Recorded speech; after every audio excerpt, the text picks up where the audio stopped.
What does it take to stop this man to his ground? Reign of terror. Filthy underground is the sound you've been missing. You got to pay the price, and it's gonna be a heavy one. Don't let your mouth get you hurt, bro. If you don't like hip hop, then turn this off now. Run back to Sean style. Do what I feel like the dog pound. The bar's open, so some more rounds. The bank open like the Rothschilds. I'm Beethoven with raw sounds. All in together now. Catch, bet, and foul. Better thou. You won't see the second round. The weapons out.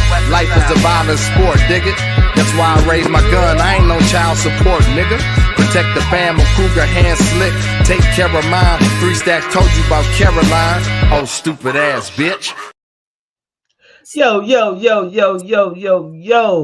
and welcome to the Hot Tag Radio Wrestling Podcast, and I'm your host, Cliff, amongst with my 2 co-hosts, Big Ooh and Bundles. Catch will join us later, hopefully. He's working hard to put food on the table for his family. But fellas, what's going on? What's going on with y'all this weekend, man? How was y'all week? Good, man. Good. No complaints, man. Just living my life like it's golden. Living my life like it's golden. Living my life like it's golden. Hey, I feel you, man. Ooh, man, I want to I knew it was coming. I knew it was coming, dog. I knew it was. I want to offer my apologies for my Detroit Pistons putting that brutal beat down on your San Antonio Spurs. It was the second game of a back-to-back. We just whooped Phoenix the night before. We'll be back into it, man. We about to sit there and Fox for the rest of the year. Y'all got a good win. I like the Pistons. We're going on our 6 in a row today, man. Going for 6 in a row today. I like the Pistons. I didn't even know the Spurs were still a franchise after Wemby went down for the season. I thought they went out of business and was coming back next year. No, we got a tank for Cooper. Tank for Cooper. That's the we ain't gonna hoop for Coop. We ain't gonna hoop for Coop. That's the motto, nigga. Tank that strategic tank and get Coop. Man, but yeah, man, Pistons looking good though, man. I mean, I'm liking where our team going, man. I'm very, very, very optimistic. If I said that right, for our team, man. Kate is doing his thing, and I'm just hoping next year when or I think later on this season, I think he could be available. Jaden Ivey come back nice and healthy. With that broken leg and stuff. But we're looking good. Man. What a difference coaching makes, bro. Exactly. Difference coaching makes. Because on paper, the team this year don't look as good as the team last year. We 10 times better than the team last year, bro. Coaching and shooting too, man. Them 2 key moves, man. Getting Beasley and Tim Hardaway, man. People that can shoot the ball, that Tobias Harris is giving us good leadership. That was a difference. That's a big difference, man. Yeah, so, he stepped out that beef with Kendrick and Drake and said, "I'm gonna focus on hooping." Exactly. He do look like J. Cole. He do look just like J. Cole, man. But Toby, man, that's my dog, man. I always like Toby, man. His second stint with the Pistons, though. But light-skinned niggas. Right. He leaves. Drake, I want his hairline, though. I want his hairline.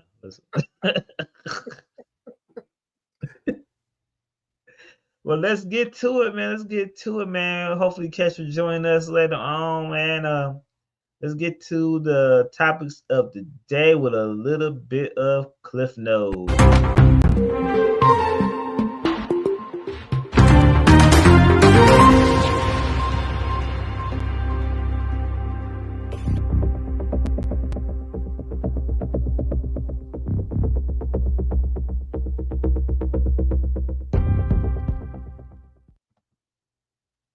Mr. Shane O'Mac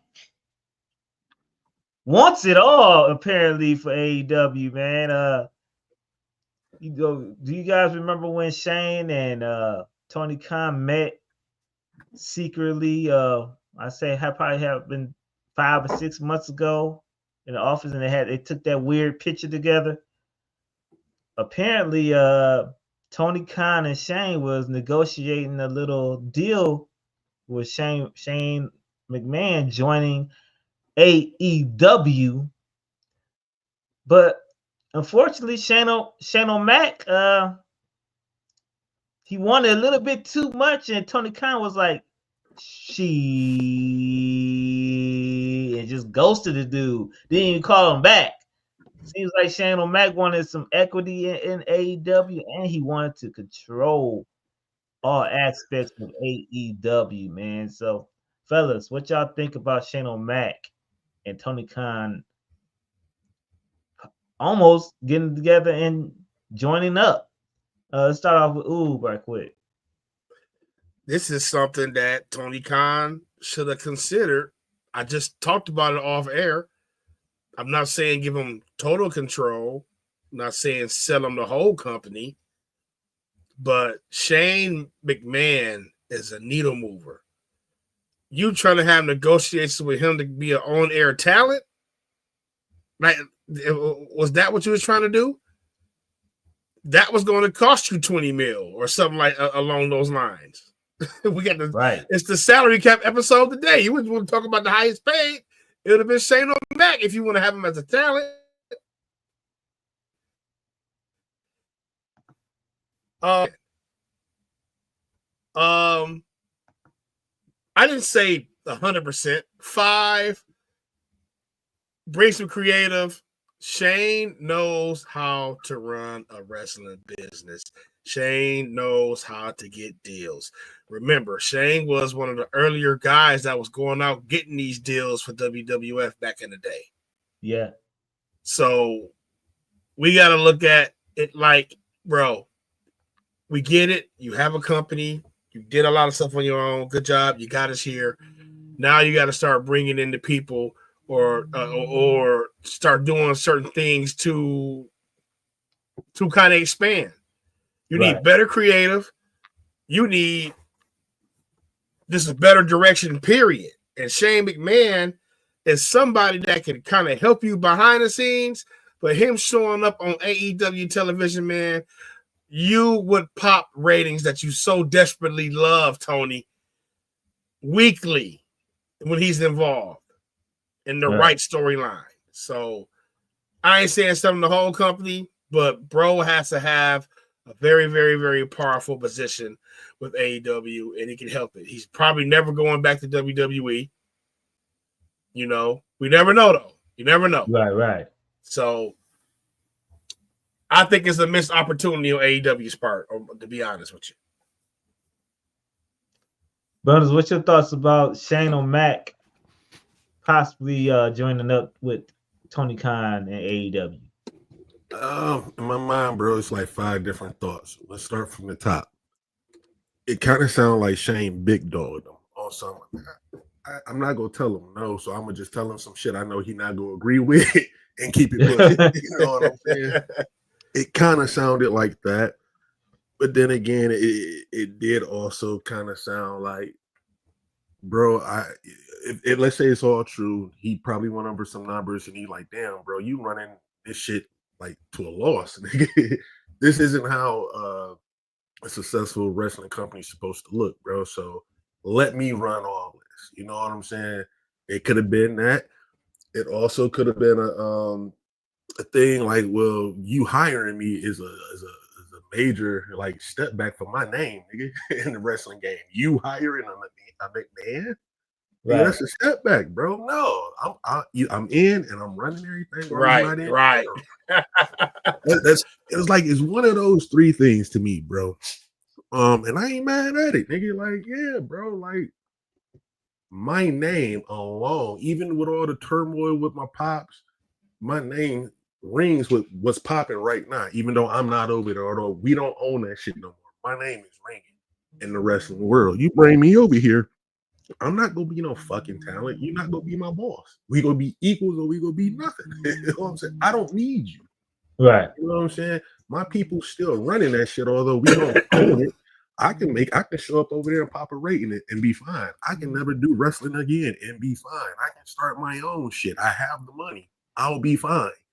Like, I don't know, bro. I get where he coming from, and it's one of those things where if any of this shit is true, if I was Tony, bro, considering the climate of everything and the state that my company is going, if I wanted him there truly, I would have worked some shit out. Yeah, man. If I was Tony, I would have worked something out and gave Shane a call back and worked something out that can benefit both of you guys. I would probably look at my company and see where it was going at that time and see and look at the whole how Shane can help AEW gain better business, because Shane is a businessman. He done did business around the world, man, and it could be nothing but positive things that come if Shane would have joined AEW. Now, would have gave him complete equity in the business of AEW? No, but I would have came to something that can, benefit him as well as me.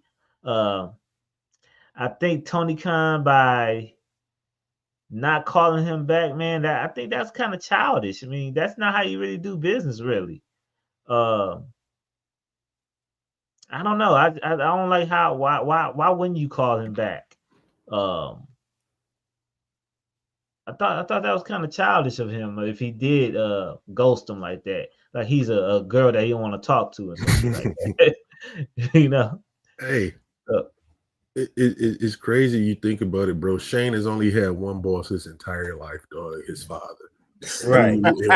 And we know what that relationship was like. Nigga, you not getting ahead. You want to get ahead, take this knife and stab me right now. Yeah. You won't do it, so you ain't cut for it. I don't think Shane would take if any of those temper tantrums that people say Tony throws. I don't think Shane would take that. I think Shane would legit probably slap the fuck out that nigga. Yeah. So it's like, bro, no, I'm not from you. I can't respect you, bro. I think that's if all of this is the case, bro. I think that's what Shane was getting at. Like, I kind of just don't respect this nigga enough to, right. Did he walk backstage? Was he ever show up? Yeah. Was it, because listen, Shane, like you said, Sellers, he'll come back there and see this shit like, oh, hell no. What is this motherfucker doing? Right. We're doing, we paying this guy what? You know what I'm saying? With that, like, no, bro, we don't do that like this. And like you said, that shit, we talked about this before on the Vince McMahon episode. When he said, Vince McMahon told him, bro, hey, man, you want my job, you got to kill me. And if you ain't willing to kill me, yeah, right. Like you said, you're not cut. And Tony just got the balls to cut people and let them go from just being held hostage. You know what I'm saying? I don't even think he got the balls to tell certain people no on certain storylines. No, we ain't doing that, man. You know what I'm saying? On this, and this. Right. So Shane understands box office. Shane understands bills. Shane understands the business. Shane understands market share. Shane understands credibility. Shane can probably go in there, outwork most of the roster, and not saying like he's more athletic or whatever that, but a more compelling match. Yeah, man. Tony got to let him do something. Let him do something. Bro, I don't see Shane McMahon ever allowing Tony Khan to hire him, bro. Like, especially in the world of pro wrestling, you're not gonna ever see somebody hire a man to work for them in the world of wrestling, bro. You just not go see it. Yeah, but we'll see, man. But real quick, especially if Shane get his hands on there somehow, Vince still lurking. Oh yeah. Fernando, what's up? What's up? What's good with you, bro? When he gets What's good slain. with you? So well, look, man, Vince is what, damn near 90 years old. You think, before his time here on Earth comes to an end, he's back in a powerful position in some wrestling company? Yeah, That's his life, bro. Yeah, I think Even though he looked at it like they took my baby from me. His dad basically bowed out. Vince wanted to die where he was at. Yeah, he ain't want to go out like that. He wanted to, But if AEW is only one cataclysmic event that can change the trajectory right now, and that's a McMahon going over there, Shane or Vince. I doubt that. I doubt Vince will go anywhere else somehow buying it if he don't own or buy it. That's what I mean. Like, nobody's gonna hire McMahon. Them niggas like, bro, this is us, bro. We will buy that shit before we allow you to hire us. It's not happening. Yeah, I don't know. We'll see, man. We'll see, man. That was kind of weird, Tony Khan doing that stuff, but let's go on to the next topic at hand. To the WWE buys the rights to Lucha Underground. Fellas, man, what y'all thoughts about that? Was that confirmed? I heard it wasn't confirmed. It wasn't confirmed? Oh, well, let me see. Let's look it up right quick. That only takes one. I think that was a FIFO report. Lucha.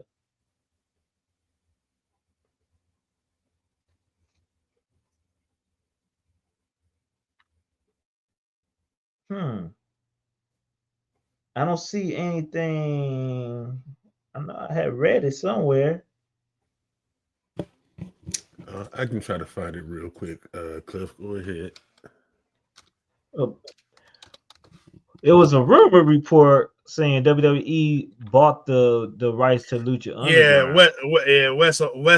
Wessel Votes posted it. Oh, not Wrestle Votes. Wessel Votes posted it. Oh, okay. Yeah, you know what I'm saying? Wessel Votes posted it. Yep. Yeah, Wessel Votes posted it. So that was a rumor on there. But shit, I had a whole when you first post, I had a whole little thing. Because I'm thinking to myself, like, if that's true, was that something Chad Gable was about to participate in? Because he's learning the dark arts of Lucha Libre. Yeah. So, if they not purchasing Lucha Underground, are they about to do something similar with the Luchadors there in WWE? The first thing I thought about was Penta. Who else was in Lucha Underground at the time? EO, Rey Mysterio, all them suckers. Yeah, Rey Mysterio was there for a cup of tea. Yep. So who owns Lucha Underground? Robert Rodriguez, the film director. Robert Rodriguez owns it, bro. But it's been rumors for years that WWE was trying to buy their rights and buying out the contracts of everybody there, but it just never was, But I think now on the WWE main roster, Penta has the presence to go outside the lucha, just being labeled as a luchador. Penta, they look at that like a star, a complete star, period.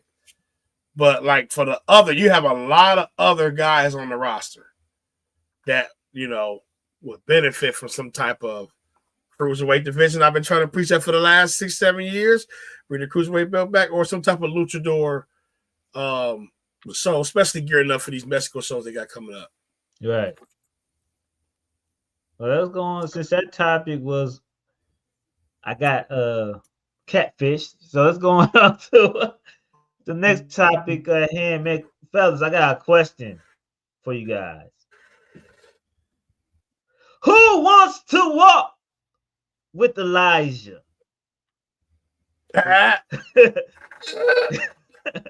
Elijah, aka Elias, joins TNA, man. He had a little cup of tea in ROH. I was reading, but I guess Tony Khan didn't want him. So, but he's made his debut with TNA, man, helping out the TNA champion Joe Hendry out in his debut, man. He's back into it in his original gimmick. Got the whole beard. That's how we saw him. He was his twin brother, and I forgot his name. Elias or some shit like that. Eli.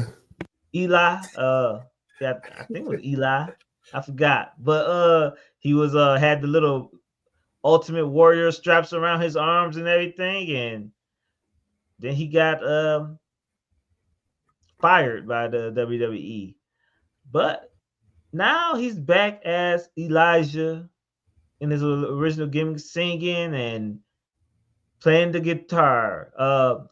My question is, will this work in TNA? I mean, basically TNA is WWE right now, so will this work for TNA? Let's start off with Bundles. Will it work for TNA? Yes. It all depends on him though, bro. Like over the since he's been released from WWE, he's been like 1 foot in. I quit wrestling, 1 foot out. I'm looking to wrestle again. You know, I'm baptized. I'm done with all that shit. He's just in and out. But yeah, I don't know, man. It was a rumor of him going to sign it with AEW to be solely on ROH. I forget the name of that group with the snapping dude. I forget the name. The Righteous. He was supposed to be a part of the Righteous. They had a vignette shot for it already and everything. Then a couple of days later, boom, he signed to TNA. I don't know. But, if he all in, hell yeah, it'll work for TNA, bro. He has a gimmick that's proven to be, a hit with people. He knows how to wrestle. He has a look. He has, mic skills. He'll be all right. I think, from basically with his debut, obviously it looks like it's just a ploy to get Joe Hendry, somebody to wrestle with a name sometime soon. So I don't think it's going to be Nick Nemeth again. We'll see what's going to happen, bro. I ain't mad at the move. Shout out to them. Shout out to TNA. TNA has been doing good. So, whatever. It's going to work.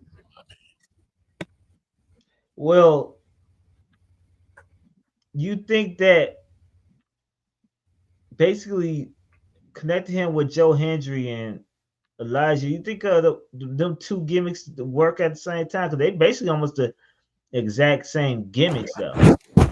Yeah, I think I think that's why they put them together now to set up the whole Elijah versus Joe Hendry shit, because the gimmicks are similar but to a different degree. Right. Hendry is more of a uplifting shit. We know Elijah is more of a I can just tear you down with this shit. So Hendry's been doing diss records in his past few feuds and shit.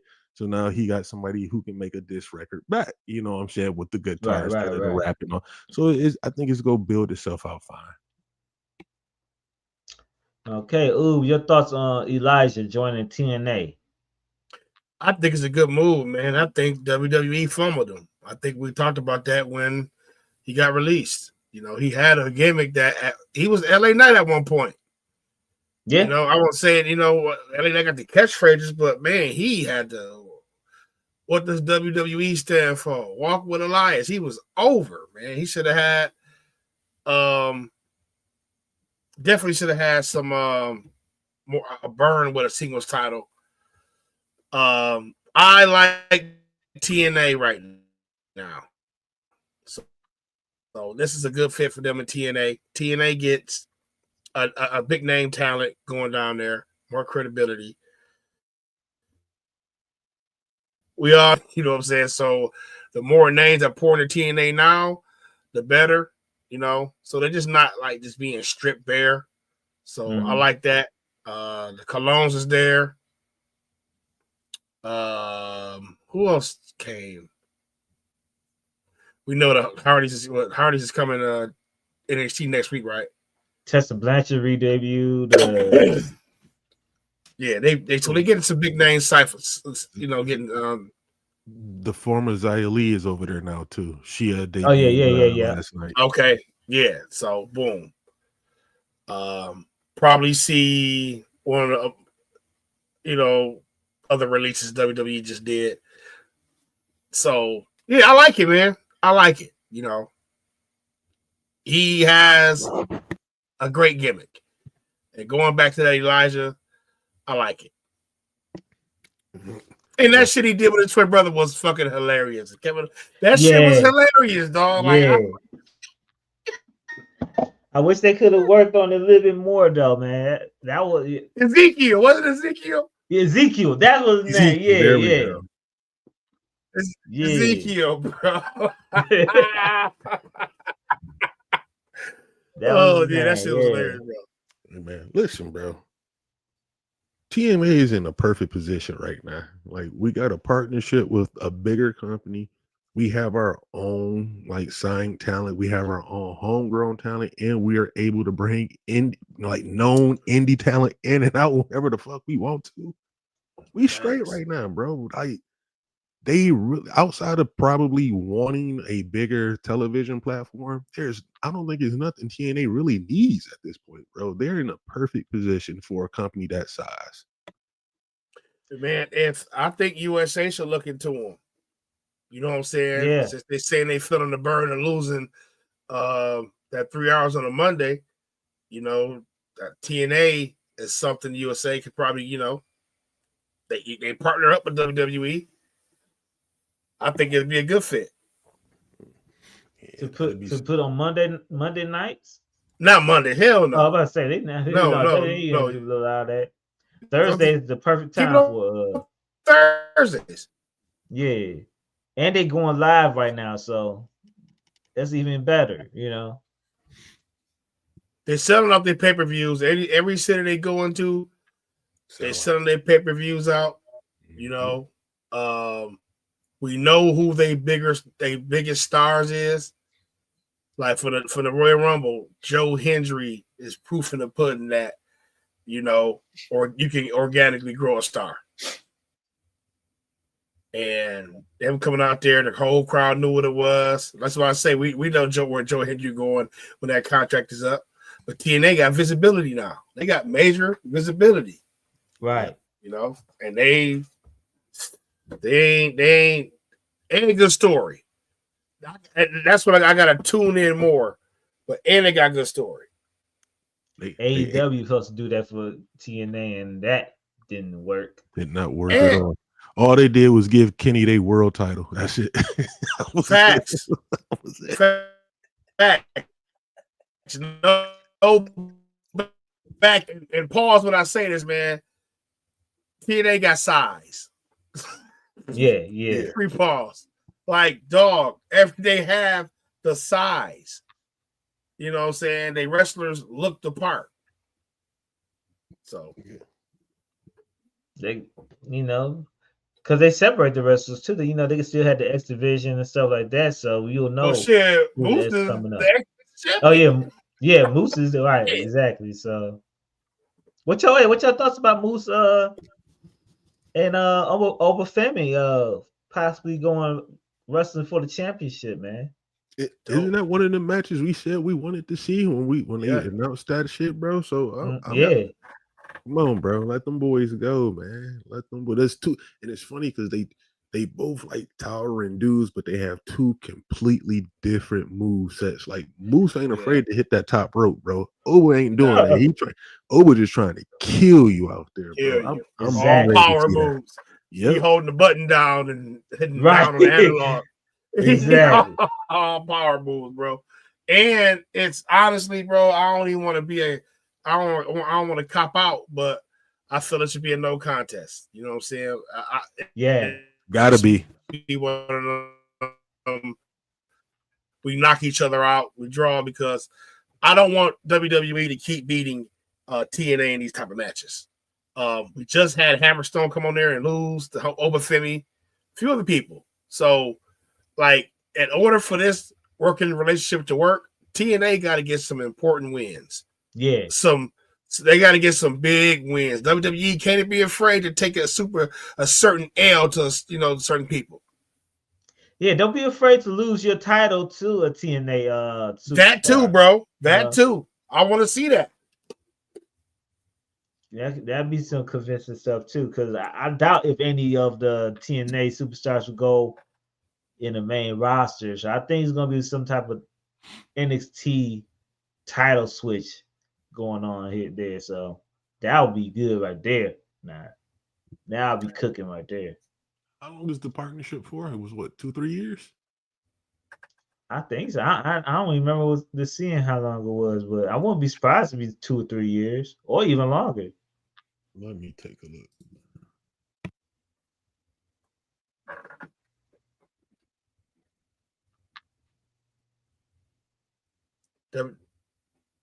You hear me? Yeah, I can. Oh, 2028. So it's 3 years. It ends in 2028. Is that the same time the Saudi Arabia deal is over with also? I believe so, if I'm not mistaken. 2 years before the pandemic. So yeah, 10 years. Yep, that sounds about right. Yeah. Okay. Yeah. But yeah, man, TNA is on the up and up, man. It's slowly but surely. I wouldn't be surprised TNA going on a major network like CW, like NXT. Maybe it'll come on after NXT or something like that, or on a Thursday. Stay on Thursday on a CW network. If they can make that move, it'll be over. If TNA goes to TV, they're gonna move from Thursday. They're gonna go to Wednesday. WWE go use them as a what's the word I want to use? To see, like, all right, are we gonna bite into that 400,000 that AEW got now? we gonna bite into that. And let's see what happens. I think that's what's gonna end up happening. You said what? You got a lot of feedback going on. Oh, really? Not feedback, but what's it called? That internet interference or something like that. It's like a robot. Oob is reconnecting, man. But yeah, man. What you think about the Colognes joining TNA? Also, I think they debuted the same time as Elijah. Yeah, they had their little tag team joint, man. Like, them dudes don't look like they aged at all. You know what I'm saying? They ain't. They under different names. I forget what the name was. They said it like 5-6 times. I forget what it was. Yeah, I forgot. Yeah. It's gonna be. I think it's gonna be a good fit, man. Like, TNA always has some decent tag teams down there, and now they have like a really outside of ABC because of Chris Bay being hurt. Now they have now with the Colognes, they're probably 3 to 4 vet experienced tag teams that worked all over. You know what I'm saying? Mix that with the new crop of tag teams who build their names and these guys they're bringing in from the indies and all that shit. Their tag team scene is gonna be all right. I actually think the TNA tag team scene is better than AEW's and very slightly better than WWE's, honestly. I can't even say I know any tag teams, and I don't even know who's the Rascals, right? The tag team champions in AEW. No, it's the Hardys, actually. I'm sorry. Hardys. Yeah, it's the Hardys, and they will be coming back to NXT this Tuesday, so can't wait to watch that. Let's go on to the next topic at hand, man. Yesterday, The Rock decided to come and interrupt the whole show on SmackDown yesterday, canceling Cody Rhodes' 6-man tag team match yesterday, and decided to come and basically announce that once again, for the 6th time, New Orleans will be hosting WrestleMania next year at the Superdome. Also, he wanted to talk to Cody. In one of the longest promos ever, The Rock asked Cody one of the weirdest questions in wrestling history, basically. He wants Cody's soul. And Cody didn't know how to answer that, so he's giving Cody until the Elimination Chamber for his answer. Guys, man, what's your thoughts about Cody going towards the Illuminati? Yeah. Let's That nigga talk wanted some hit. through- Oh, go ahead, Bundles. Let me go start with Bundles. And that nigga The Rock was talking to him like he wanted some head or something, bro. I'm like,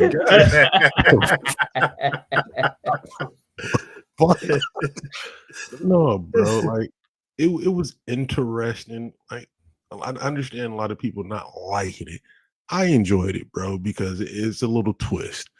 The whole breakdown. And you funny for saying this, Cliff, because it's true.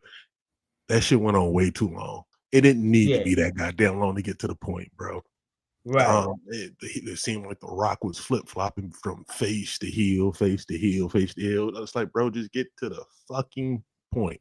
He got to the point and it was like, all right, this is Cody's gateway to becoming heel now. This is him telling him like, hey, bro, you basically he's giving him the Illuminati layout. Look, you can play ball or I make your life a living hell. It's your choice. I want you to play ball. You don't want to play ball? Oh, well, your wife about to find out about you cheating. See how he brung up him like holding his wife and his kid and shit. Like, oh, he about to play one of them type games. Or nigga, you play ball and you be in the movies with me. You be this, that, and the third.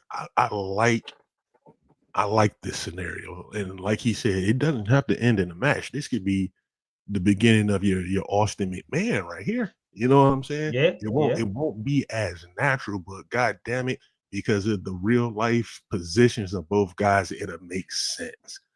I'm all for it if they play it correctly. Granted, I've said this on the show in the past.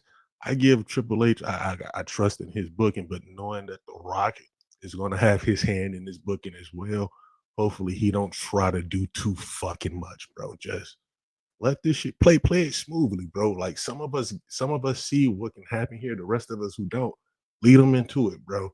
But this could be some shit. This could be something that can overshadow the bloodline for now. You know what I'm saying? Right.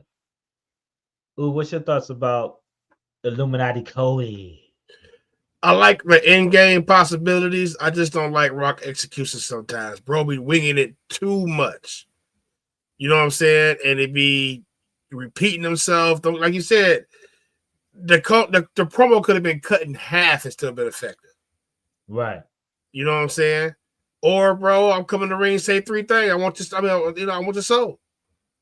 You know, hit him with that and then dip. You know, he's doing, hey, Cody, you doing this and then we had French fries Wednesday, didn't we?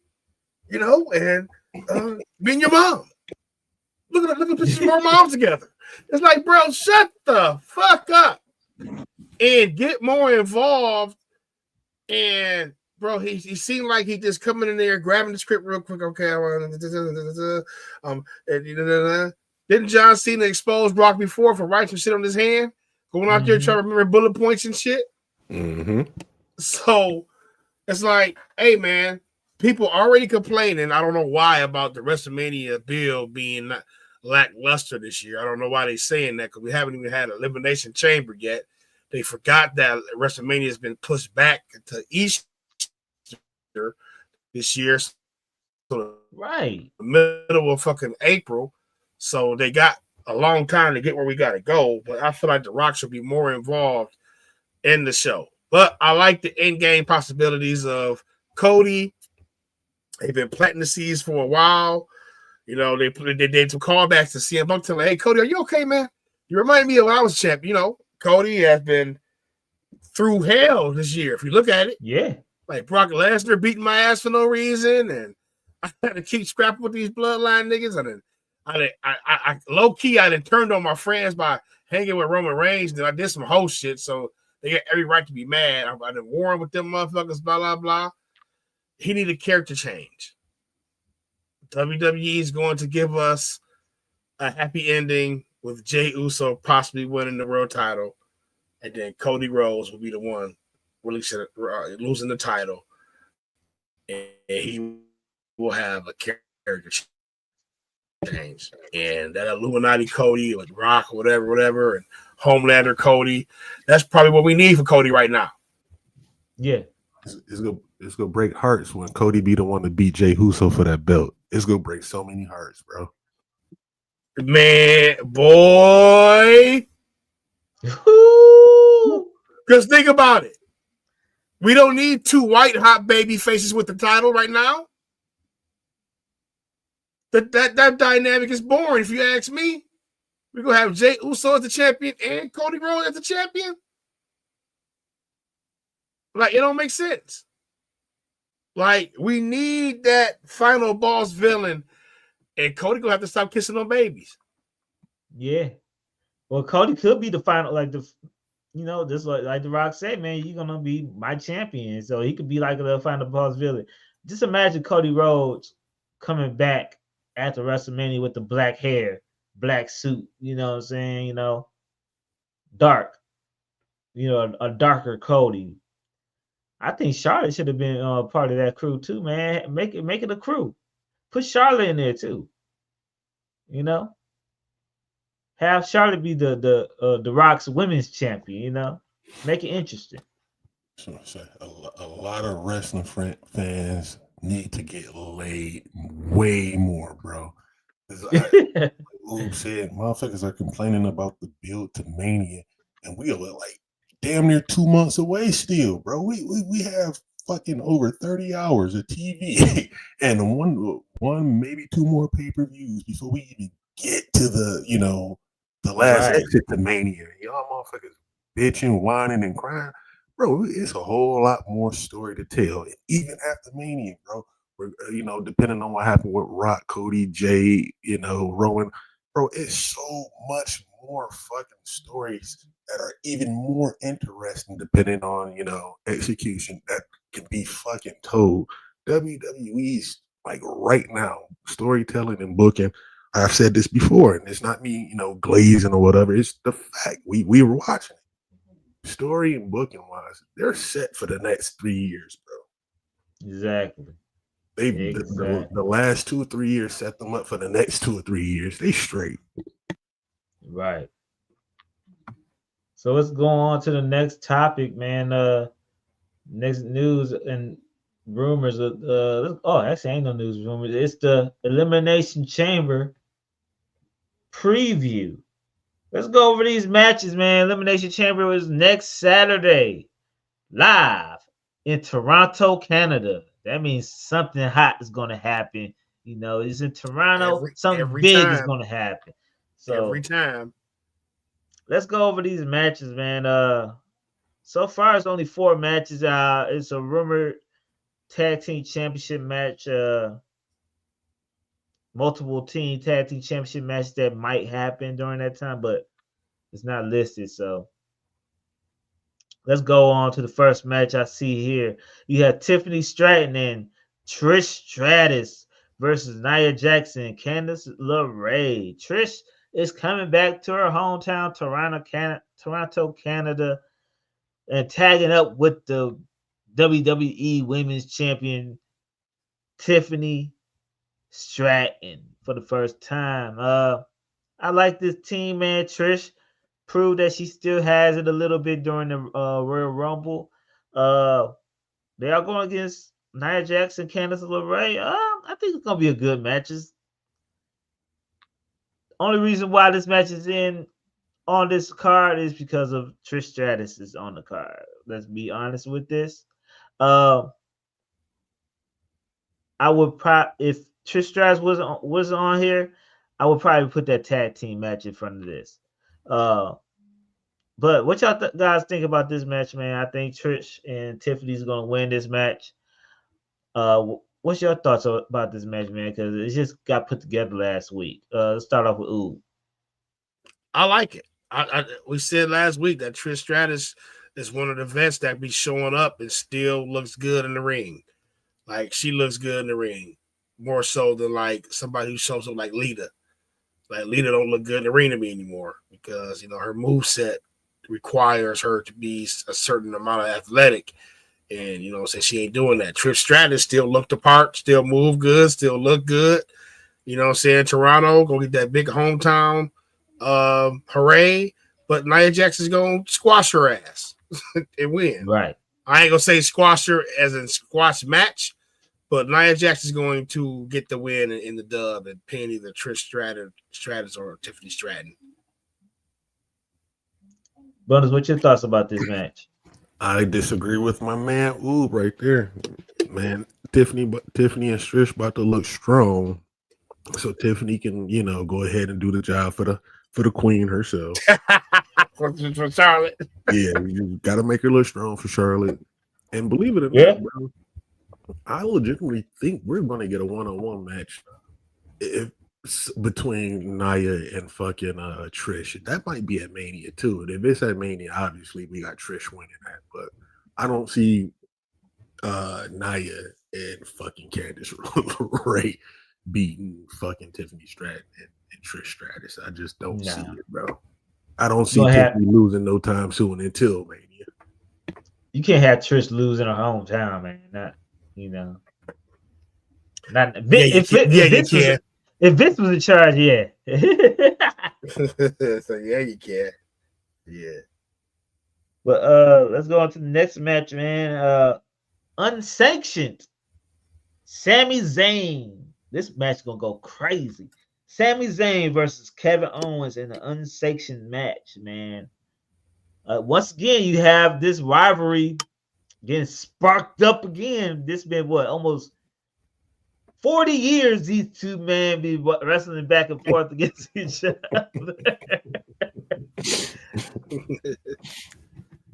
But I think I wish, you know what?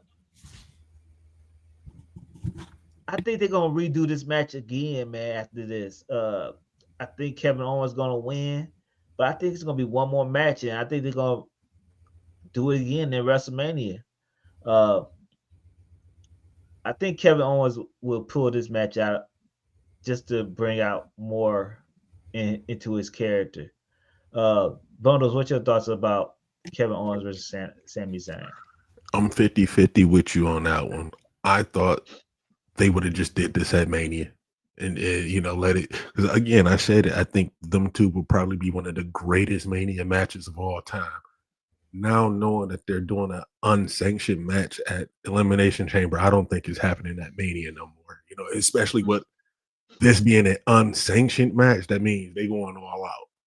You know, they both hometown guys in Canada, although it's not Montreal. They're both hometown guys. They going all out. I too actually have fucking Kevin winning because Sammy never wins. I think Sammy only beat this nigga twice, 3 times in 20 years, bro. Kevin probably gonna win this one, but I really wish they would have waited to Mania, bro. I really wish they would have waited.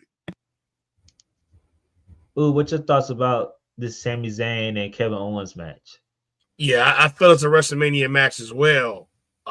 But I feel like you can still get to Mania because let Dastardly Kevin Owens do something to just, you know, hurt Sammy again. You know, like really hurt him. Put him out on the shelf until around Mania time. You can do it that way. But like you said, Sellers, it's kind of like you're losing the luster of the match. It's unsanctioned. So you have to have a certain type of work rate. And can you duplicate that at WrestleMania with a regular match after that? What you gonna do? A street fight. It was the same things unsanctioned. You know? Yeah, that's true, yeah. So I just think Kevin Owens win the match. I think he hurt Sami Zayn in some way, though, to get him to where he needs to go heat-wise, and then get that match again. Get that match again at WrestleMania. And that's something that them two dreamed of growing up. Like, man, what if we fight at WrestleMania one day? You know what I'm saying? And I know Toronto's big wrestling town. That's why I feel like that 4-way tag team match Sellers alluded to in the chat should happen because those guys deserve a crowd like that. But, man, you got to do a match like this at WrestleMania. Let's go on to the next match, man. You have the Women's Elimination Chamber match. Liv Morgan, Alexa Bliss, Bianca Belair, Bayley, Naomi and Roxanne Perez is in the chamber for the first time. Man, this match is gonna be exciting, man. I don't even know who may win this match, man. If I could say out the group, ugh. This is a hard one, y'all. Yeah, it's all about the know. scenario to me because that one is a toss up for sure. Yeah. Man, you got Liv Morgan, Bliss, Bianca, Bailey, Naomi, and Roxanne. That is super duper. That's crazy. I don't even know who. If I put my money on, I probably would put Bianca Belair as the win. Yeah. Win, but I want to say Alexa Bliss. Oof, this is hard. So at those two, I'm gonna pick Roxanne Perez to win.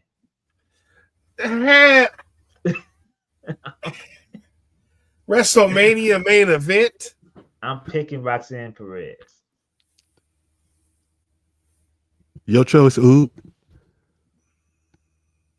I got a leap. I got a lippy explanation. That's my Clifford Diamond's pick right there. This is a WrestleMania main event. This is now. Did Charlotte confirm who she's picking yet? Yeah, Tiffany Stratton. She's Tiffany Stratton. So we know Charlotte versus Tiffany Stratton WrestleMania. So now this is going to be Rhea Ripley. The biggest match that can come out of this is Bianca Belair. But Bianca is already in a little something with Jade Cargill. Yes.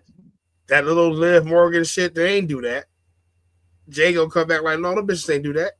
Y'all did. So the bigger match really is Bianca and Jade, but the biggest match out of this Elimination Chamber is Bianca versus Rhea Ripley. So now, who else we got? We don't want to see Liv Morgan again. Roxanne Perez, no, she's not big enough to do a WrestleMania main event yet. Let's see. Naomi. It's a reason why she's in this match. Naomi's not there yet. Who else is in it? Bailey, no. And Alexa Bliss. It has to be between Alexa Bliss and Bianca. I'm going to go with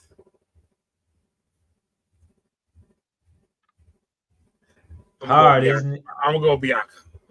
I'm going Bianca. All right. I guess it's mine. So listen, bro. It's 6 women, right? Yeah. There's 2 of them we can count out immediately. Liv Morgan and Naomi. So it's down to 4. Now, I would agree with if this would have been last year, I would have said Bianca. However, Bianca's already tied up with Liv. What's the big girl name? Raquel Rodriguez. Raquel. Naomi and this Jade shit. This who done it. She's tied up in that. The best match, yes, would be Bianca versus Rhea. Your 2 top PC recruits ever, nigga, from females outside of Charlotte? Yes. Hell yeah, that's your match. However, I don't think it's going to be Bianca. I agree with you, Cliff. It right now, it's between Bailey, Alexa, and Roxanne Perez. And I'm leaning towards Bailey and Roxanne. And believe it or not, I had to flip a coin, bro. Gun to my head, I would pick Roxanne. Perez, because why else? You can put her in any other match to showcase her, but she's fresh from NXT. You know what I'm saying? She, you trusted her in multiple Royal Rumbles. You're trusting her in matches on Raw. You're not just putting her in this for no fucking reason. That's Booker T's girl. Triple H and Shawn Michaels both been high on her. She's been around, 4 years now? Go ahead, bro. I think between her and Bayley, if I had to choose, I'm taking Roxanne. I think so too, man. It's the reason why she's in this match. I don't know why. I don't know why. I ain't seeing it, fellas. I just don't see it. But I props to Booker, because Booker is really that vessel for a lot of these up and coming wrestlers. But man, I don't see it with Roxanne, man, right now. Right now, I don't see it. That's the thing. Ooh, I agree with you on that. We're just looking at WrestleMania potential matchups. Roxanne versus Rhea makes zero fucking sense. It's just like, right. Man, zero. But who to say they play Rhea, like that, Cliff? Who to say Rhea's gonna have that title at WrestleMania? Who gonna win it to make this is the EO. Raw. It could be Okay, EO. Could be EO. They wrestle this week, right? They have been reiterating who's going to face either EO or Rhea. They fight when on Raw this upcoming Raw. I don't remember honestly. Yeah, I don't remember either. That's still not a big match, guys. That's still not a WrestleMania main event. Now, no disrespect to Roxanne Perez, she will get her way there. They've been giving her some big wins all throughout these King of the Ring tournaments and all this other stuff. She's been there. I know they pushed her like that, but this is WrestleMania. Charlotte versus Tiffany Stratton and Roxanne Perez versus Io Sky. Again, that's like a backlash. It's like a back. I agree with that line of thinking, ooh, but you also got to remember, bro. When is Elimination Chamber? Next week? Yeah, next Saturday. Next Saturday, and we will still have 6 to 7 weeks before Mania, bro. That's plenty of time. Okay.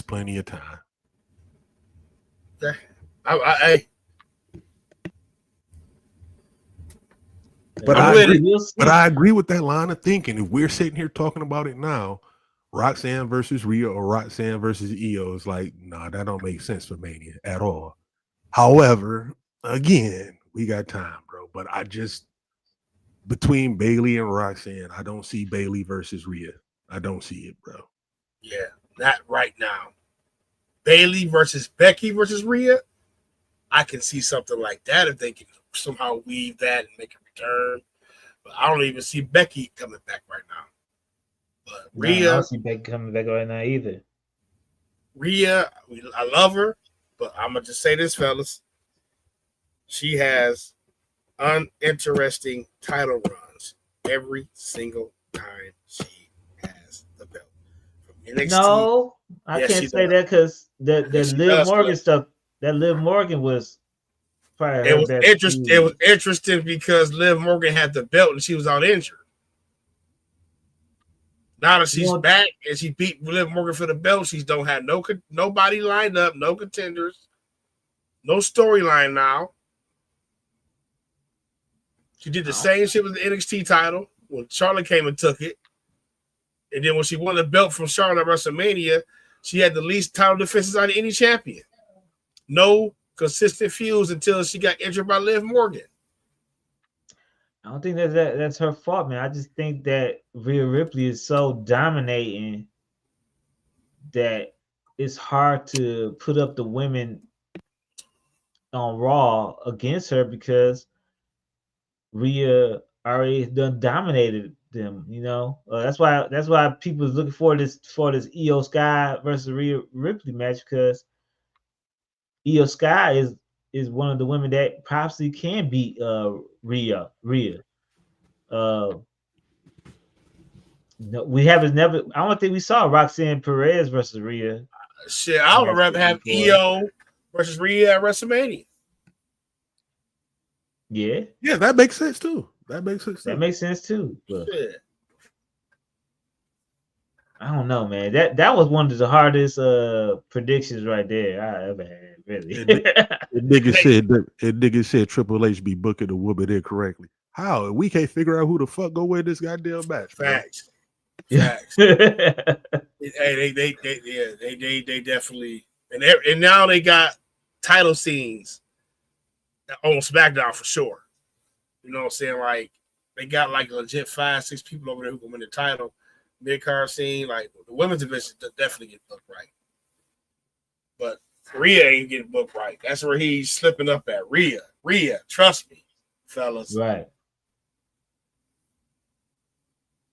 Let's go on to the next match, man. The men's elimination chamber for who's going to face Cody Rhodes.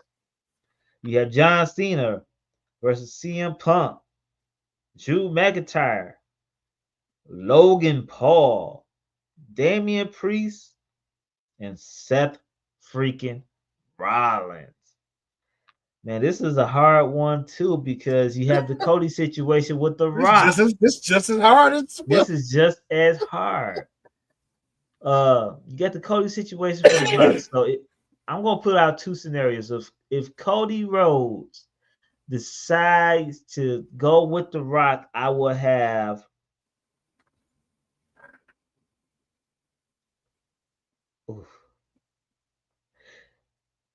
I'll have John Cena winning if Cody Rhodes go with The Rock.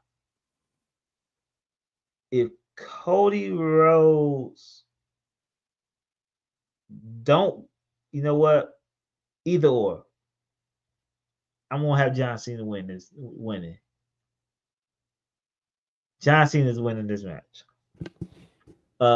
What's your thoughts?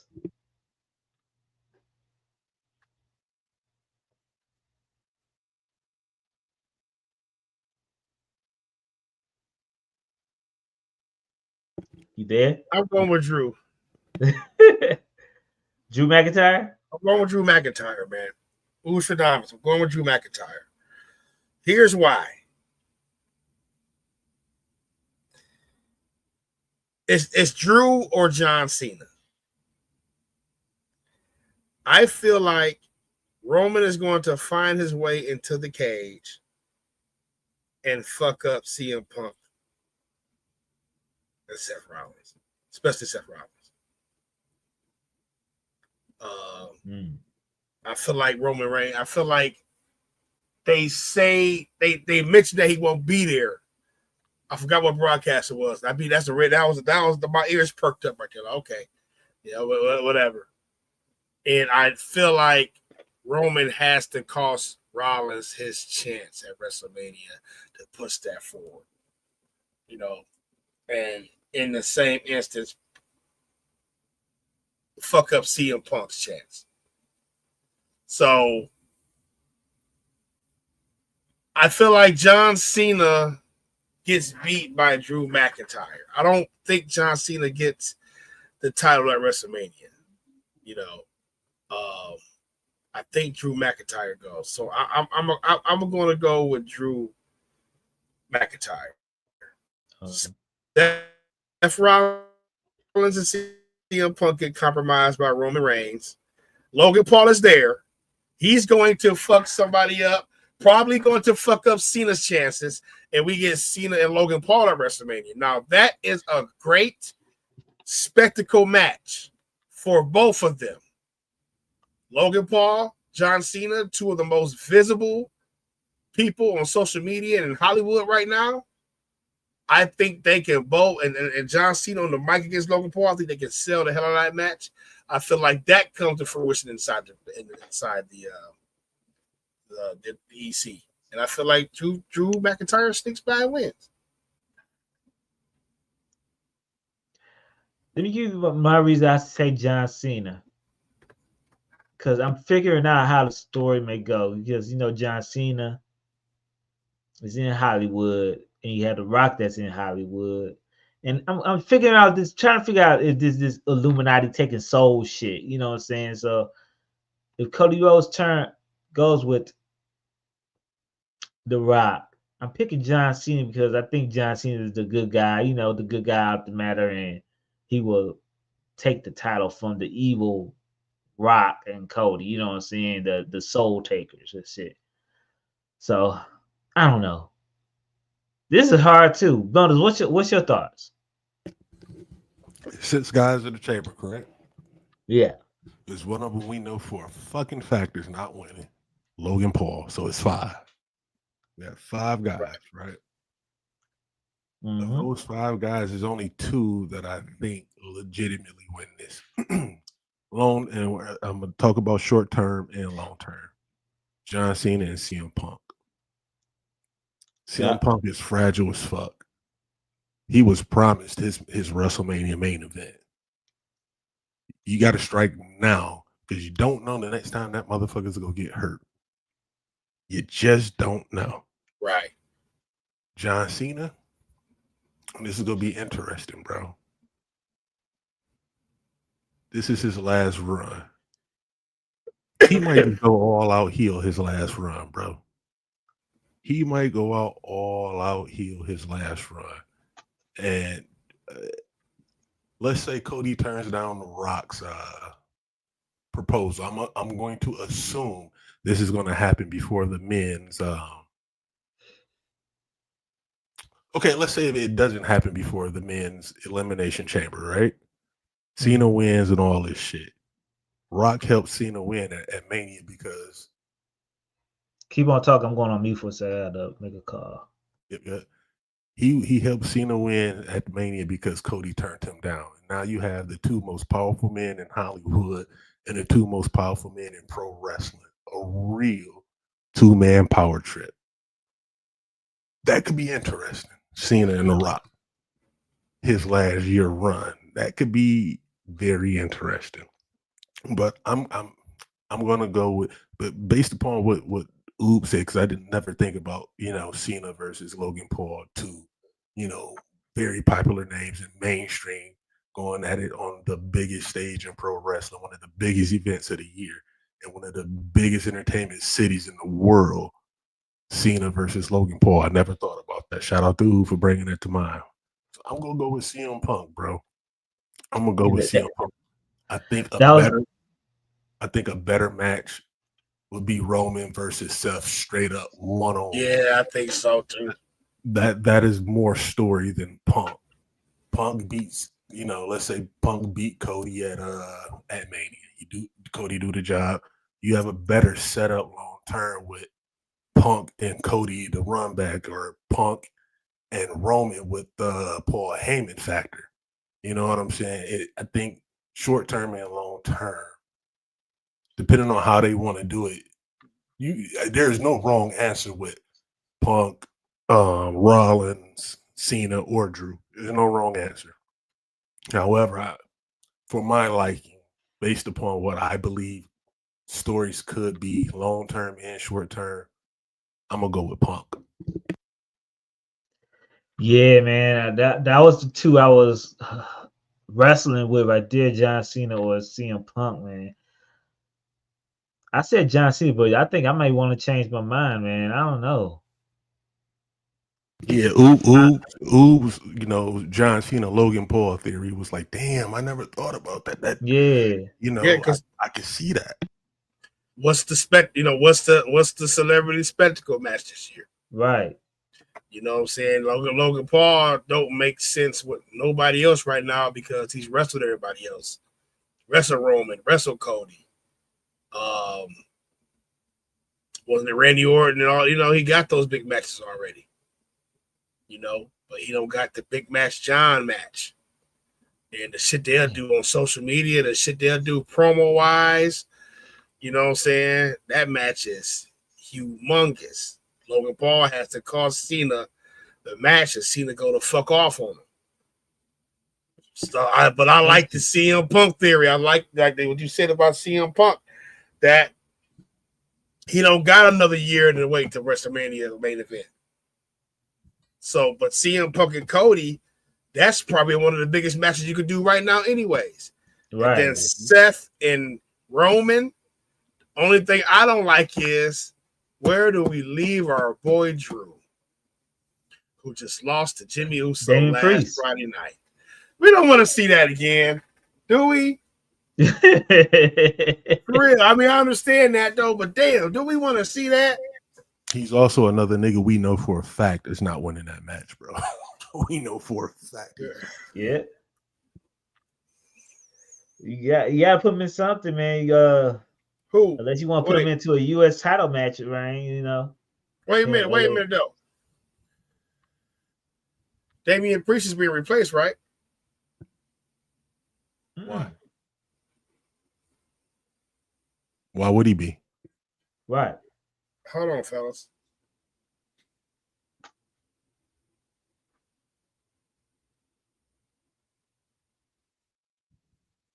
I'm trying to look it up and see. What I'm saying though, just throwing while y'all looking that up. Throw that. Damian Priest to miss the Elimination Chamber due to injury. Oh shit.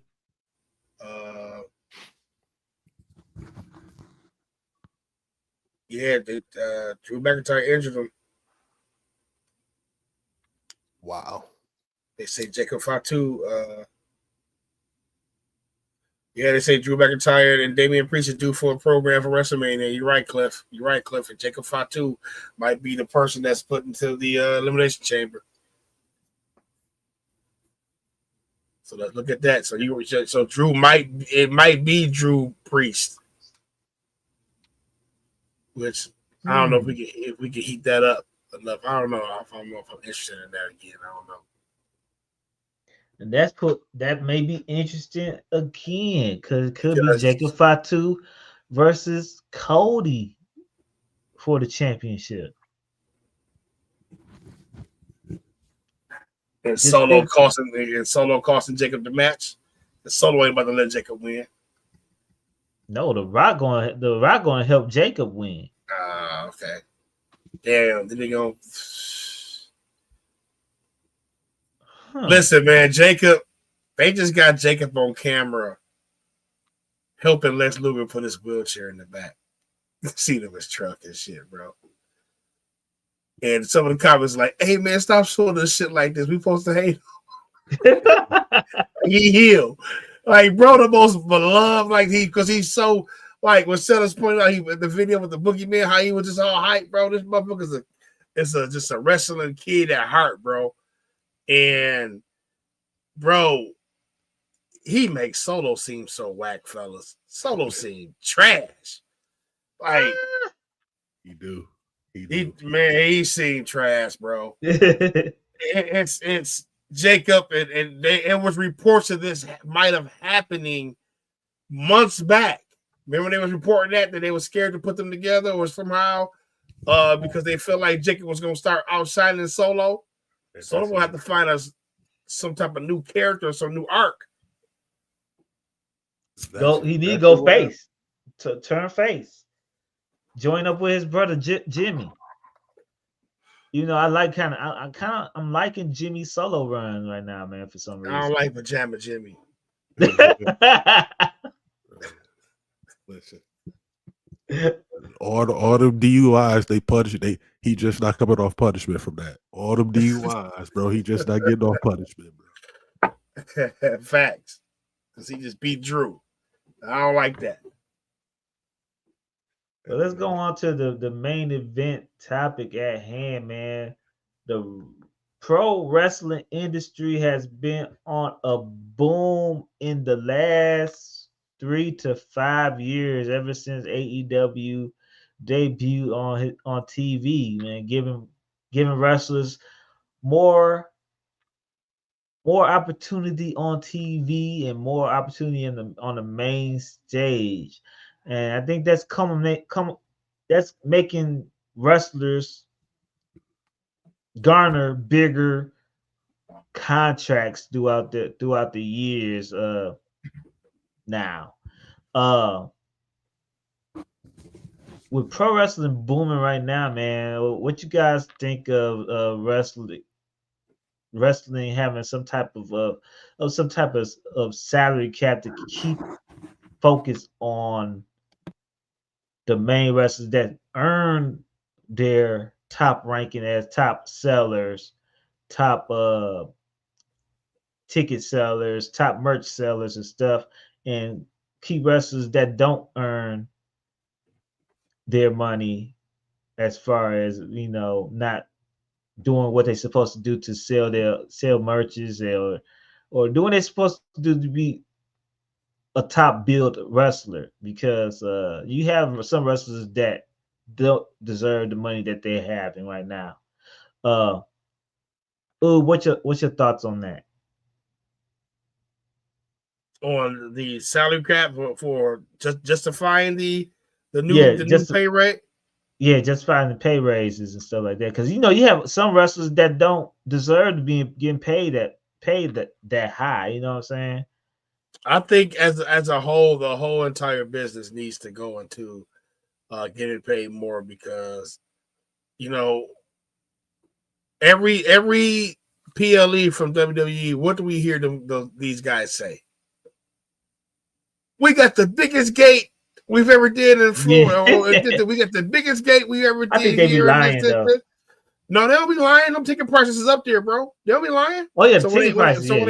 When they go to France and you pay in excess of $400 per average per ticket, yeah, the gate's gonna be bigger, especially in France, to where they haven't seen a WWE show in a few years, so they just clamoring to go to a show. That's how Tony Khan got over with the Wembley show. They was just desperate to see wrestling, so they get to see CM Punk and Samoa Joe and a Wembley Stadium. Bet, sure, I'm there. Who ain't gonna do that? Yeah. So, yeah, it's only right that it trickle down to the wrestlers, and a sense of the business is making so much money through licensing, through the gate. They've already cut down on the house shows because it's not needed anymore, because why get extra revenue and extra wear and tear on your body when you got a TV license deal already? I'm going to get the money regardless of how the product look, regardless of these guys wrestle 2 or 3, 4 more days a week. The money is already guaranteed. So it's only right that the wrestlers start to get way, way more money. I know we're going to dive into the salaries and shit, but it was back in the day to where only top guys got the bread. Like, we know Hulk Hogan was probably back then making, what y'all think, $5 million a year? 5, 10 million. We know Hulk Hogan was making that. Honky Tonk and Brutus the Barber Beefcake them wasn't making that, but they were making more than what they were average on the territorial scene, But we knew the top earners back then and back in the days were the top guys. Now we're starting to see regular guys get, top money. Somebody like Godfather probably never made $1 million a year. And he's seeing somebody, he's seeing Shelton Benjamin rumored to get what, $2.5 million? Go ahead, I'm sorry. What if that's for WWE? So say for instance you're in an AEW situation where we started off hot, selling out crowds and stuff like that. Everybody's selling, but years later they can't sell over 1,000 tickets sometimes at a venue. So what if they have a bad year like AEW had as far as sellouts and stuff like that? How would you garner people contracts for then? Like, you can't keep on giving out $5 million contracts to everybody, right? You probably can't, but you can make it. You win with me. You might have to lose with me for a few quarters if we do the thing the right way.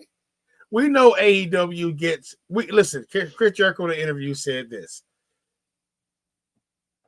AEW is the reason why these contracts has exploded like that.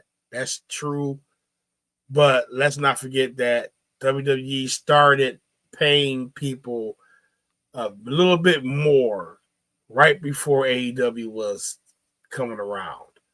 We know Brock Lesnar wasn't getting a regular salary. We know somebody like Triple H, who was a performer and an executive, wasn't getting like a regular salary. So we've seen it. We know John Cena was making what, 10. You see this house on Total Divas? Listen, Cena was probably making shit in the last 10 years. He's probably made close to $60-70 million, dog, in WWE merchandise alone. Facts. We didn't even touch on that, sellers. 35% of that are the top, we touch on the top earners on that. So, man, the thing is, and you know what? I had it in my notes here. AEW in 2024 payroll was rumored to be $104 million. So they're paying $104 million a year for their payroll. And Chris Jericho alluded to the fact that AEW is the reason why WWE is making that money. Sometimes, yeah, because when it's a bidding war, or I have to pay somebody, or you come over here, you're gonna make that. Jericho was probably making a cool 15-20. I want to say. I'm not sure on that, but AEW definitely gonna pay you because they have to pay you. They need to lure you away from WWE, and so you're gonna get paid more to work less and not have the machine behind you. But yeah, AEW's at $104 million. I don't know who the hell's recouping that clip. Right. You gonna get 100. You gonna get John Cena on the bill. You gonna get the gate.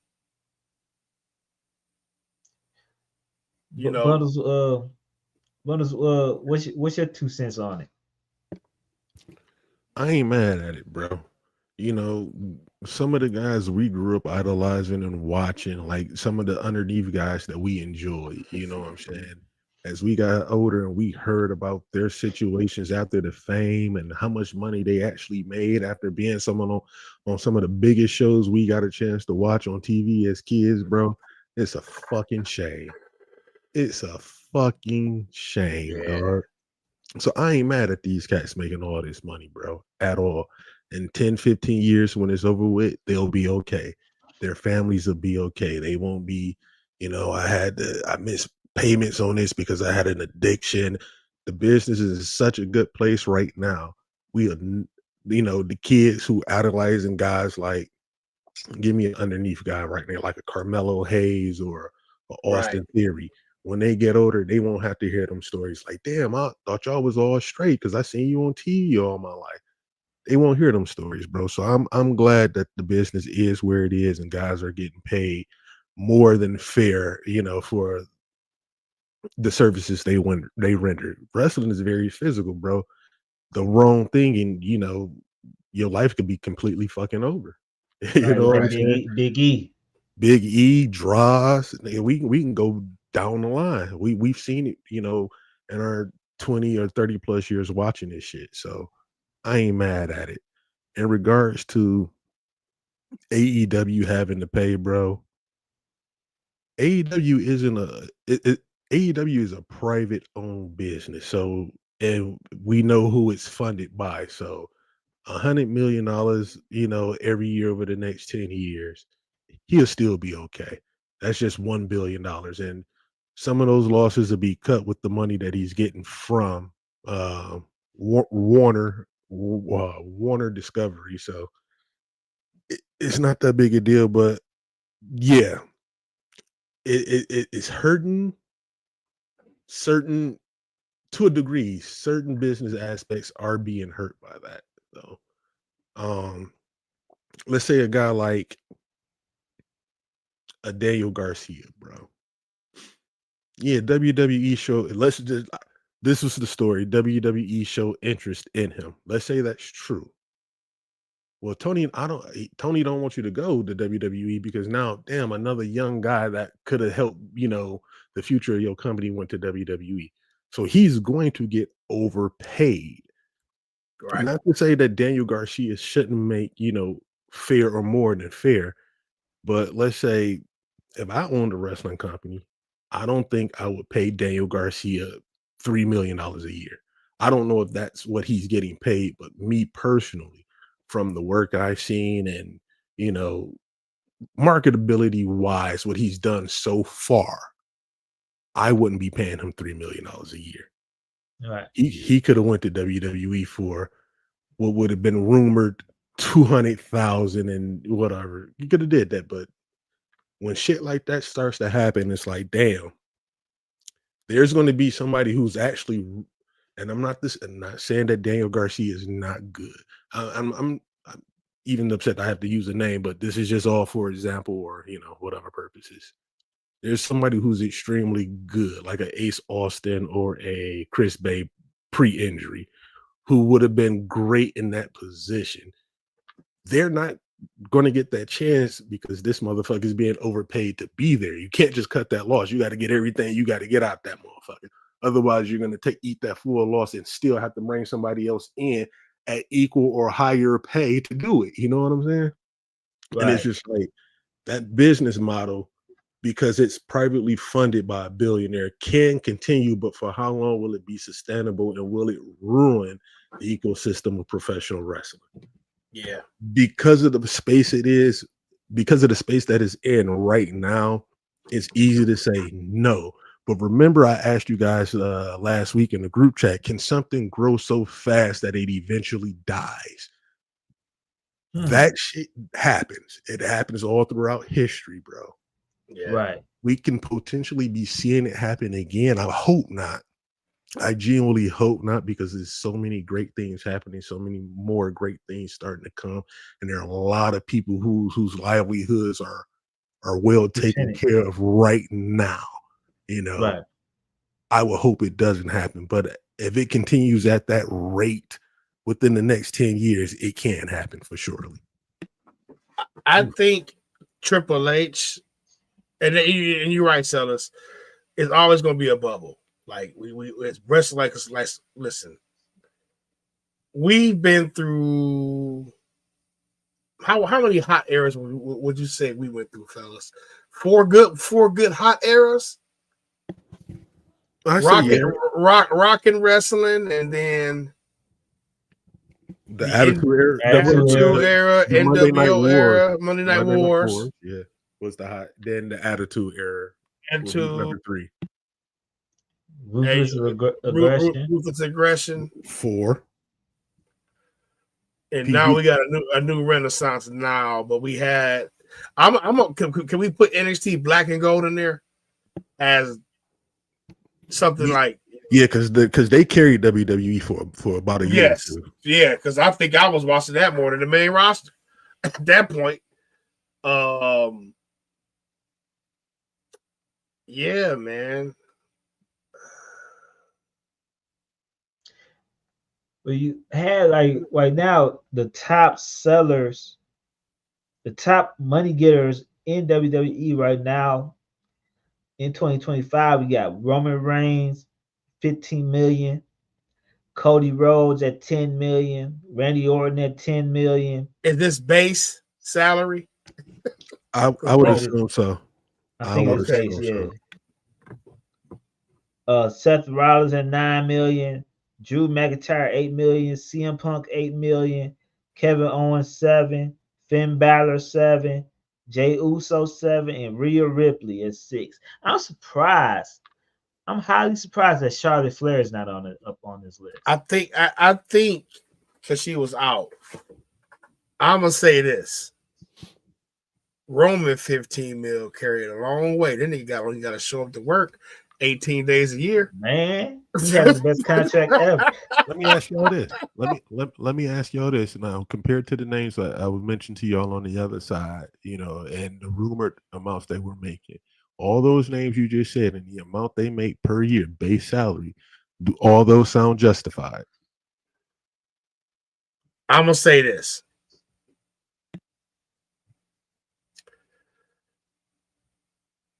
Finn Balor at 7th. Finn Balor, just because they really not putting him in a position to where it would be justified. You know what I'm saying? Like if he was more in the world title picture, but I mean, I guess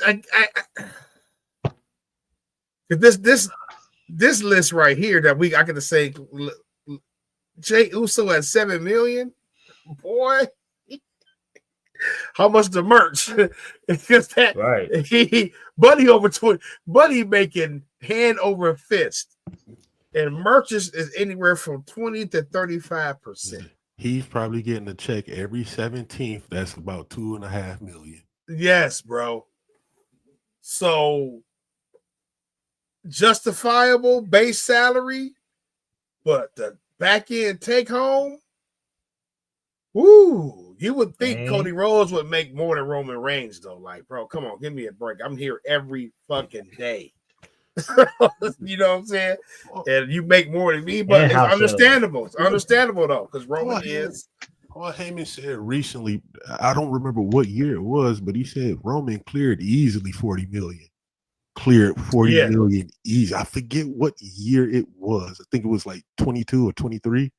He said, yeah, you know, when they was asking about, you know, motherfuckers making money and shit, I just seen this shit recently. He was like, you know, some guys clear, you know, 10, 20, 30 on, you know, merchandise and everything. But, you know, you have some guys just on merchandise alone who do well over 40 million in a year.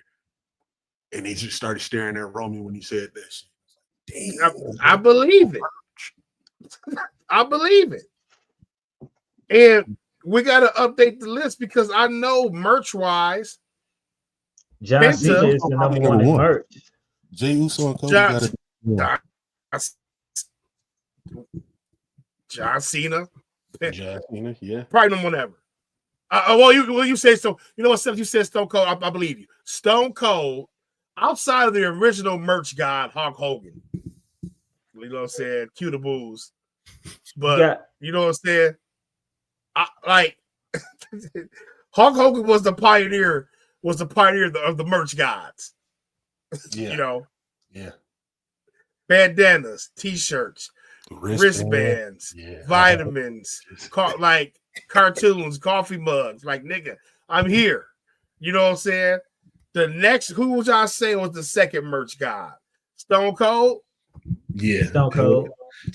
Well, hold on. Because I got Bret Hart. Bret Hart. I got Hogan twice. Oh, the Hollywood Hogan, NWO. Yeah. He was the merch god then and the merch god then. Like, I've never seen look, me and Cliff whooped a nigga ass in the hallway, threw him through a window, and pulled down our jackets and showed the NWO shirts in school, bro. It's like two phenomenons. So yeah, but Bret Hart was there too because of them damn glasses. The glasses and the wristbands. The glasses, yeah. That's merch. I know ever since the Royal Rumble, John Cena and Alexa Bliss has been heading up the top for the merch sales in 2025. Then you have Cody is up there and Jey Uso. Them Alexa Bliss dolls. Yeah, them dolls. Alexa Bliss. Yeah, yeah. What about? Did we got any numbers on Penta? I know Penta going crazy. Let me see. And the new Dom shirt is genius. The Dom look like the Pringles mascot. Yeah, I almost bought that shit. Man, that shit hard, bro. Like, man. I almost bought that. I was like, ooh. Let's see. We know Stone Cold the all-time merch guys. Hulk Hogan's the all-time. Well, shit. Austin Merger pulled WWE out of fucking hole. Yeah. Saved the business. That 316, that give me a help, man. Yeah. Run, dog. You see them. You even till today, you still see motherfuckers with brand new Austin 316 shirts, dog. Facts. I can't find no numbers on Penta, but they said they is happy with his merch sales so far. It was January 14th. Okay. So pre-rumble shit. Yeah, so they happy with the merch sales, man. You know he's gonna sell a shitload of masks, and I don't even think they got a shirt for him yet. So once they get a shirt, good. They probably got everything. Just think, bro, even on the low end, bro, of merch sales, nigga, just waking up on the 15th, 16th, 17th, you $30,000 in your account. Bet. Bet. Bet. Shit. And we talk about numbers. We talk about this a couple of times. We talk about numbers, bro. We talk about AEW probably giving you more upfront, more guaranteed money, but just the possibilities of you becoming a star in WWE and just, going crazy and selling merch. Right. To where Rusev was floundering at one point and then fucked around and did the Rusev Day. Imagine the shirt sales with that shit was going on. And like you said, sellers waking up on the 17th. Damn, niggas, 125K in this bitch. Right. Or is this like, goddamn, for these 6, 7, 8 months, I'm going crazy. Man, what? You know what I'm saying? And then you get them done in every colorway, bro. Every, man. Yeah. So it's like to where like the wrestling WWE is now offering, and listen, shout out to Triple H, because Triple H is making sure they have more time at home during the holidays. They getting paid more. Just more rest in general. We talk about the bubble blowing up. He is doing it in a way to where he's keeping storylines so in depth with each other, from the callbacks to the characters to where we're getting strong stories. A lot of times, the lulls we had with WWE, especially when, because y'all think Hot Tag Radio just been a podcast. Me and Cliff were doing Hot Tag Radio on Blog Talk Radio. Blog Talk Radio. You know what I'm saying? Back in the day, man, to where it was just trash. Wrestling was shit. We were struggling. Trying to cover that shit, and he just didn't have no good stories. Vince was just cutting up shit. Vince was doing what he wanted to do. You know what I'm saying? Triple H is giving us in-depth storylines now to where he can keep it to where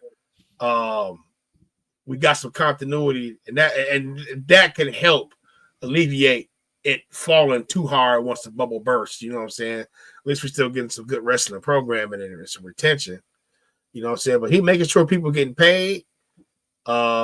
He making sure you're getting your time, and like now, even the low end people, Tony didn't force their hands to get them multi-million-dollar deals. I mean, get them a good smooth $2-3 million deal. You know what I'm saying? Mm-hmm. And now they're doing draft picks of getting top college talent, developing them and making them. You know what I'm saying? Bringing them up and. That's not to mention WWE ID doing that with WWE ID. That's bringing more light to more of the indie wrestling scene, also a certain indie wrestling scene. So that's gonna bring more money to them because they're gonna want to see the WWE ID champion whenever they crown that champion. So that's gonna drive up those indie booking prices. And it's gonna put more asses in the seats. Everybody eat, bro. That's how it should. That's how the economy is supposed to work in something, dog. Everybody, it shouldn't all go to one place. Everybody has to eat for the economy to sustain. But one thing I will say, dog, I give Triple H props on this, bro. He's managed to keep everybody that we see on TV strong.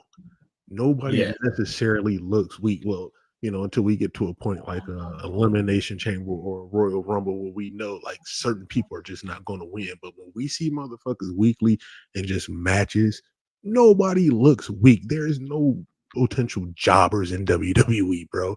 Everybody's a fucking star. And to do that is incredible, dog. That's gotta be have to have a lot of thought process in that, because you gotta he did that NXT. You gotta put a hand clap to the writers too, to coming up with stories that can putting people in these situations to garner fanfare for everybody.